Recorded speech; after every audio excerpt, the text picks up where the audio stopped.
Good morning, good afternoon from UTAC, the Uncrewed Tactical Applications Conference here in Georgia, Perry. This is day 2 of scenarios, and this morning's scenario is the missing person scenario, which is happening right behind me. Right now, here's the situation. This happens just often across not only the United States, but also all over the world. People go out for a walk, go out for a hike, get lost, get injured, and they're somewhere with potentially no cell phone reception. They may be by themselves, and now we need to go and mobilize units to find those missing individuals. That's the scenario. Right behind me, you can see a vehicle. The individual that we are looking for was driving out into the wilderness for a quick walk. Something happened with that individual, potentially heart attack, could have slipped and fallen because it rained out here, and now we do not know where this missing person is. We have now the search and rescue unit preparing to go out and scout the area. This is a very, very manual endeavor. You are walking, you are tracking, you may have K9 dogs to help with finding any sort of clues. But thanks to drone technology, we can make this process not only quicker, but also safer. We can mitigate the risks to first responders by sending the drone to areas that are either hard to get to or dangerous. For example, a cliff. Instead of rappelling people down a cliff, we can send the drone to scout that cliff area to look for any clues possible. So in today's scenario right now, the missing person is in the field.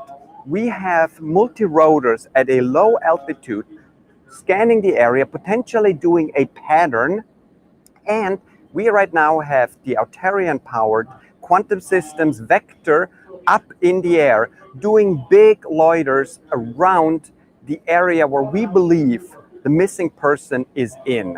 So we're doing a high level situational and common operating picture approach, and we're utilizing drones at a lower level to really scan the area with either visible light camera, the light that we see as human beings, or thermal cameras, which pick up body heat. In a day like today, where it's a little chilly, there is no sunlight out, direct sunlight out, we could potentially detect body heat. In a day where it's 90 degrees and sunshine out, thermal cameras will very likely not pick up that differentiating heat from a body to the environment. So it's also very important that you choose the right tool during the right time of day or night and weather conditions. So this is very exciting. Right now, what we're also seeing is the live stream from our ground controller, the Auterion Mission Control, which allows us to not only plan the entire flight of this fixed wing VTOL, but to also switch back and forth between different cameras, different camera settings, or even the live view from the vehicle. We can make adjustments in AMC, the Auterion Mission Control, on the go, because it's of utter importance that we're flexible, that we can adjust the loiters. The loiters are those big round circles, kind of like an orbit. We can also point the camera to a point of interest. Potentially we've seen something of interest and we want to track that. So no matter in what position of the orbit the VTOL is, the camera is pointed to that location. Now, another layer that's extremely helpful is the integration of ATAC. ATAC is the Android Tactical Awareness Kit. And what it is that geospatial tool that allows you to also track your ground units and your vehicle's location and even do communications between the two. Now, this is extremely helpful for incident command because they can really get a common operating picture of all the different units in real time, their positions, including the position of the aerial vehicle. Fantastic new technologies that are being integrated and that are being tested and trained on today here at UTAC 2021. It's very exciting. We will continue to fly This particular quantum systems VTOL, fixed wing VTOL, that is powered by our Auterion Skynote for the next probably good 60 to 90 minutes, providing incident command with that overview.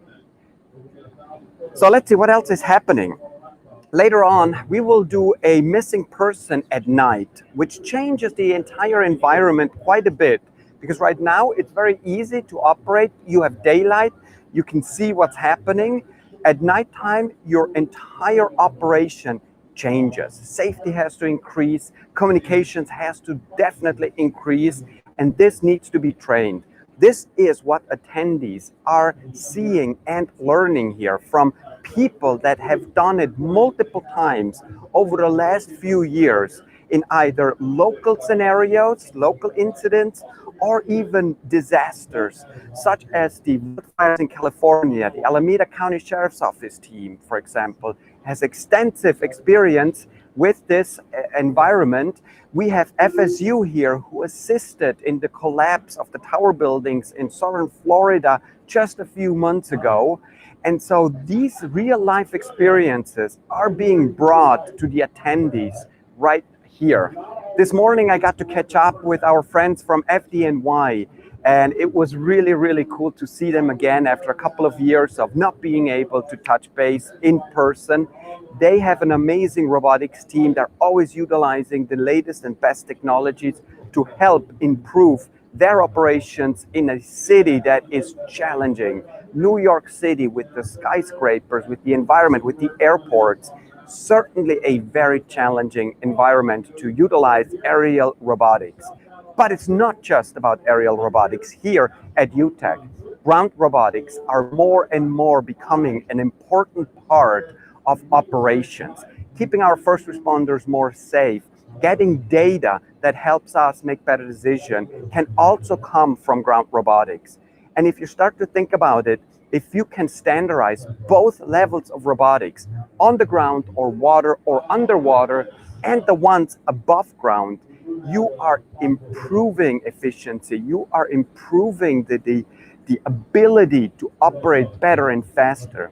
And if all of this is connected, where your data goes from the camera, from the platform, to where it's needed most, that is tremendous value. And this is the vision of Auterion. So let me quickly check in and see what is happening. I see the team over there with the multi-rotors. They're flying patterns, they're collecting data.